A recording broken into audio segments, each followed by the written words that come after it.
Много интересна ситуация, в която сигурно е страдна и за нас, и за вас.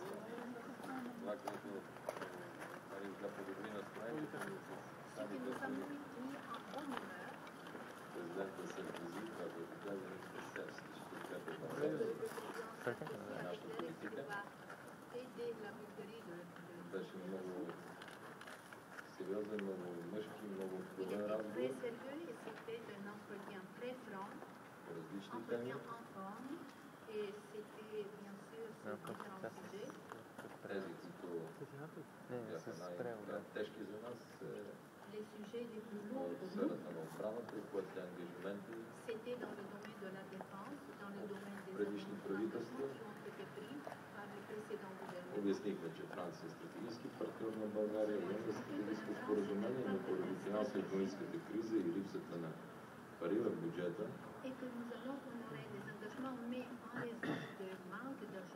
на този етап договорените в споразумението корвети няма да могат да ги закупят. За моя радост, господин Саркози прояви разбиране, тъй като знае финансовото положение на България. Но, що се касае за двете белгийски фрегати, които сме взели, те се казват, че са френски, след това са минали през още 2-3 ръце, така че при нас са дошли. Но, тъй като са строени във Франция, ремонта и модернизирането ще се опитаме да го направим в по-късен етап, 2011 година, с тях. Разговаряхме и по други теми, които касаят българското въоръжение. Лично аз съм много удовлетворен, като е чула господин Джозеф Дол за това колко дисциплинирана и организирана партия сме. Надежден партньор в Европейската народна партия.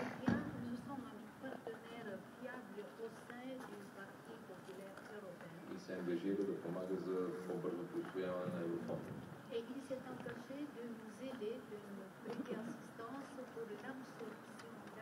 Това е ангажимент за помогне за 4 месеца отлагане договорите по Шенген, за да можем да се справим по-добре и да усвоим необходимия ресурс. Изключително разбиране, в същото време и благодарност към България за това, че като външна граница на Европейския съюз, особено в границата с Турция, се справяме добре и че това всъщност е европейски ангажимент, не само български.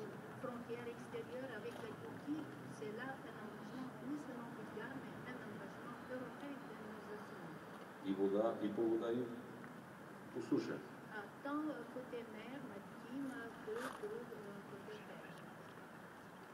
То се касае за ядрената енергетика, тъй като Франция е от големите сили. Ядрени сили на преди. Обясних му наследството по Белене. Всъщност има проведени конкурси, технология, която е избрана. Разбира се, той се очуди при положение, че Франция е най-голямата ядрена сила в Европа.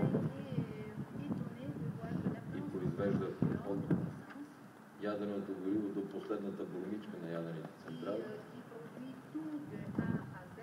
Дори в момента каза, че правят 2 на 150 км от Париж.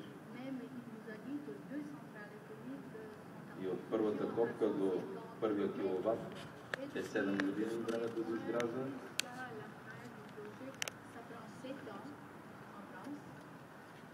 Така че и цените са различни, но както и да е. Обяснихме, че ние вече сме пред свършен факт и трябва да търсим начин да спасяваме този проект. Иначе просто хвърляй на вятъра пари. Своя ангажимент лично да се занимае, да провери, да види как бихме могли да излезем от ситуацията, в която се намираме. Отново се върнахме на прецедента, който има в Европа, че в България бяха спрени ядрени реактори от руски тип.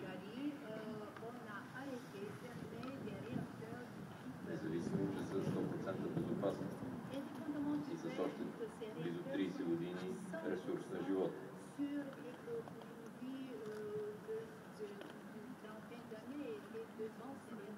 С една дума, президента Саркози подходи изключително сериозно по темата и разбра в какъв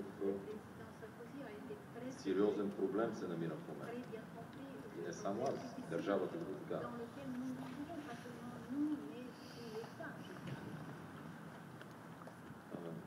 Мисля, че за Център за бежанците, за който кандидатстваме с Малта, се надявам да намерим подкрепа.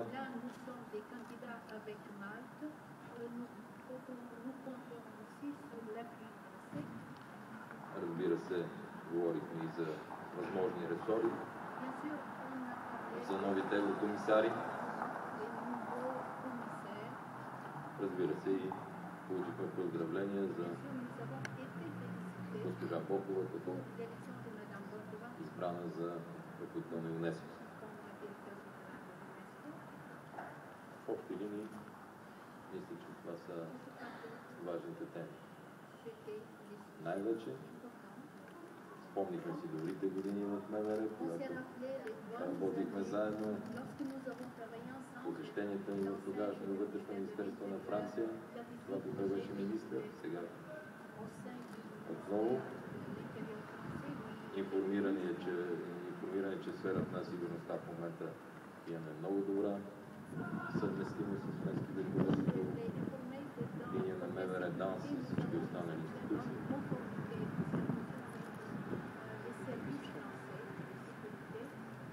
Това, което последно повтори, е, че в него лице България ще има сериозен поддръжник и чака с нетърпение да дойде в София да ни посети. Много се смяхме за автомобилите и за времето, когато идваше в София. Работихме заедно, така че се надявам в скоро време да имаме решение по основните проблеми. И както той каза, не експерти. Ние трябва да го решим на политическо ниво, тук, за да може България да върви уверено по европейския си път.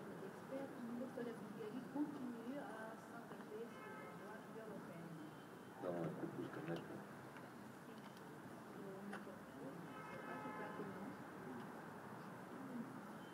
Много благодаря тази фреска.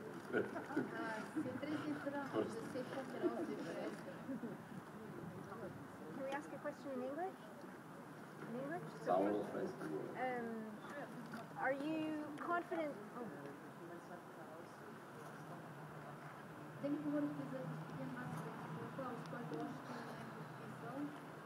Аз информирах и моите колеги за последния съвет в Брюксел, който президента Саркози се възмути от това, че, да речем, Ирландия, един народ, първоначално се противопостави, въпреки всичко, след това демонстрира европейска солидарност. А тук един човек всъщност продължава да концентрира вниманието на европейските държави, което по никакъв начин не бива да бъде толерирано.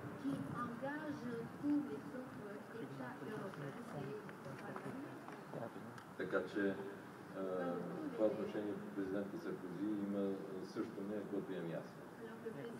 След като сме в Европейската общност, се съобразяваме един с друг, не бива да се използва по този начин да се прави известно едно име.